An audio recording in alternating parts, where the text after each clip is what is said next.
3 மணி நேர மொத்த ஜனநாயகன் படமும் லீக். வேதனையில படக்குழுவினர். கேவிஎன் புரொடக்ஷன் தயாரிப்புல இயக்குனர் வினோத் இயக்கத்துல நடிகர் விஜய் நடிப்புல உருவாயிருக்கக்கூடிய படம் தான் ஜனநாயகன். பொங்கல் அன்னைக்கு இந்த படம் ரிலீஸ் ஆகும் அப்படின்னு எதிர்பார்த்த நிலையில தணிக்கை சான்றிதழ் பிரச்சனையால படம் தள்ளி போச்சு.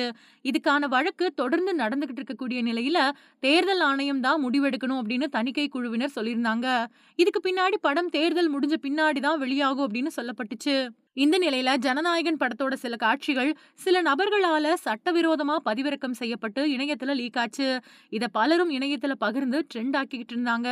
ஆனா இப்போ ஜனநாயகனோட முழு படமும் HD தரத்துல இணையத்துல கசிஞ்சு பலருக்கும் அதிர்ச்சியை கொடுத்திருக்கு.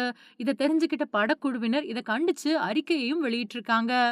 ஜனநாயகன் படத்தோட சட்டவிரோத வெளியீட்டு காட்சிகள சமூக வலைதளங்கள்ல பகிராதீங்க.